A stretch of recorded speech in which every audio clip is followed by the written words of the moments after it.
have just finished reorganizing my herb and spice collection in my downstairs kitchen, and yes, I hang it entirely on the wall, and I'm going to show you how I make it both unique and artful.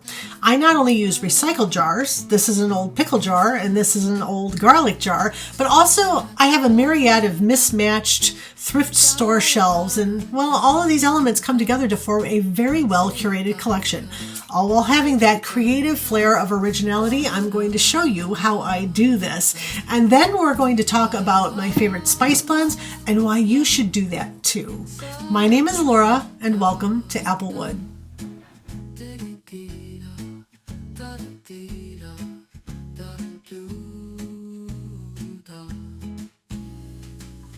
All of this began when I wanted to throw together some chorizo seasoning, only to realize that I was clean out of onion powder. So I decided to spare a few pennies and simply dehydrate my leftover onion parts, which I often save for making broth, and yes, that includes the skins.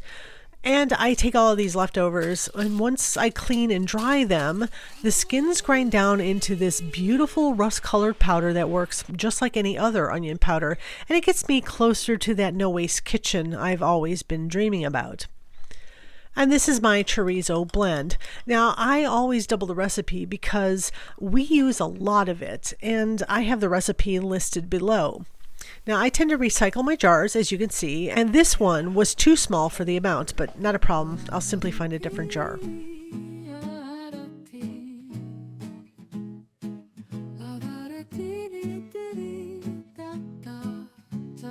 Today I am reorganizing my spice collection, and it is quite a collection. It's just one of those things that I will indulge in quite regularly, and I don't like keeping these things in their original plastic containers.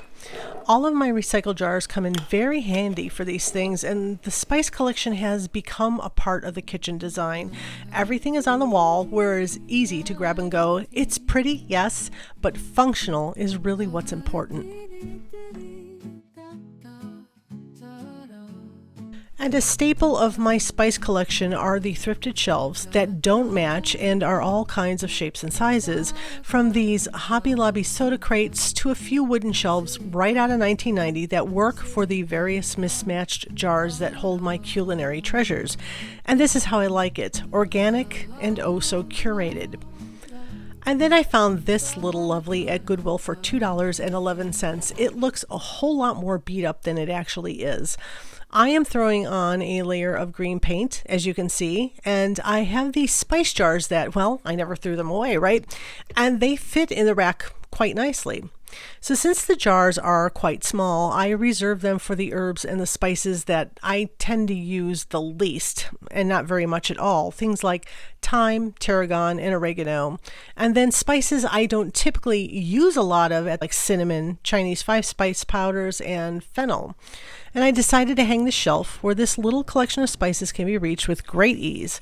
It looks great, and well, the cost was next to nothing.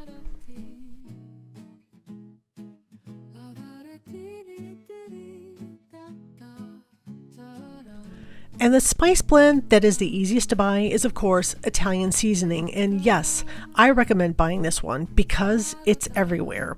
It can be grabbed quite easily in just about any store for as little as $1 sometimes. But ranch? Well, that's a bit more expensive. And no, I don't know why. Take out the rosemary and add some dill and suddenly it's pricey. But ranch as a spice blend is the gold standard in any American kitchen. And I have both a buttermilk version that uses powdered buttermilk, which is this really nice ingredient to have on hand, and then the basic herb blend without anything fancy. And both of these come in handy, especially when you make your own salad dressings. The ingredients are listed here, and I, of course, have links in the description for additional recipes. If you don't make any other blend in your kitchen, this is the one you should, because it's great for beginners as well. Spice blends are some of the easiest things you can make at home, and recipes are a dime a dozen. Just check out Pinterest. And if you keep a good number of herbs and spices anyway, then blending your own will save you a ton of money. And none of those oddball ingredients that just seem to find their way into every last thing you buy at the grocery store. Eat clean, everybody. Eat clean.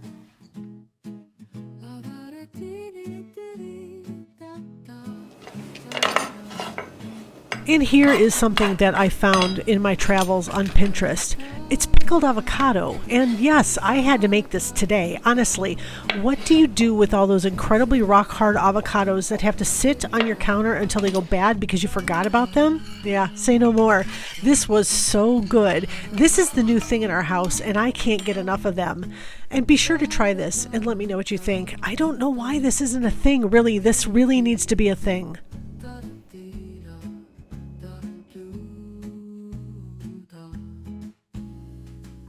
I was on the hunt for a mock Montreal season blend, and this isn't that pricey, but it's fun to make at home, and I found this recipe, which I quickly discovered is not the same as what is in the store-bought brand. However, this recipe with a ton of coriander seed was really good on a pork roast that I made, adding some pineapple and a bit of sweet chili sauce, and this was absolutely amazing. So be sure to check out this recipe blend below.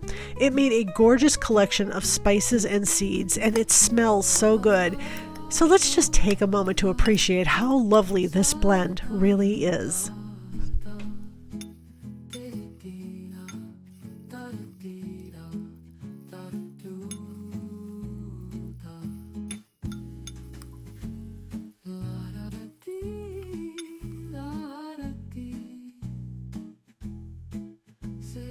I have collected a ton of jars over the years, and I quite like recycling these, especially for housing my herbs and spices. And I used to just paint the lids black, but in the last few years, I just needed something more bespoke.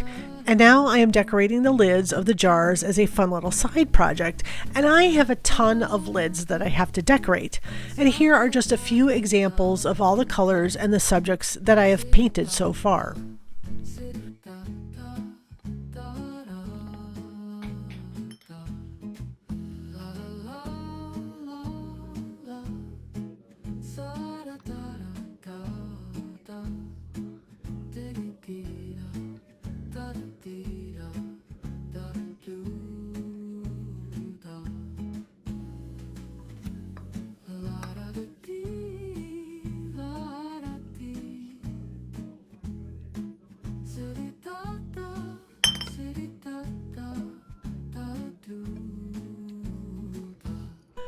There's no rhyme or reason to this other than to make an otherwise boring jar into something really special, and I have to admit, this has been a lot of fun and it's easy.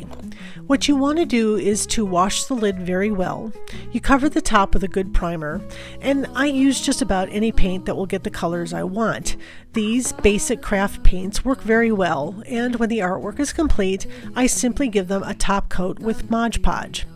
Now, I don't think these are dishwasher safe, but a gentle soap works well to keep them clean, and my recycled jars are beginning to take on a character all their own. It may take a while to get them all done, but I love the look of all the different designs. Yes, this kind of thing is right in my wheelhouse.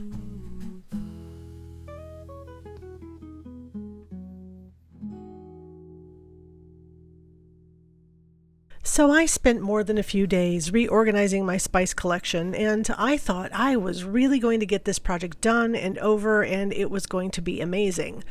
When suddenly, I had to go into the pantry and sort something out. And then my enthusiasm took a nosedive. And here we are, the pantry. I came to the conclusion that I cannot go any farther with kitchen organization until I tackle this nightmare.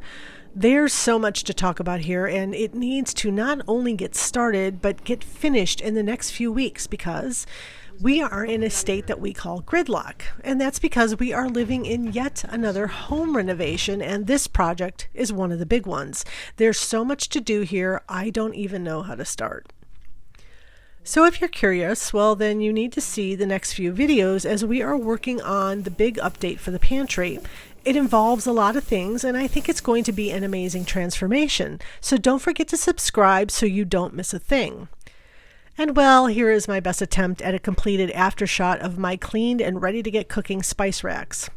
And that's all for me today, so please stay tuned for the next few videos. If you like pantry organization, well then, I have an old bedroom that you really need to see.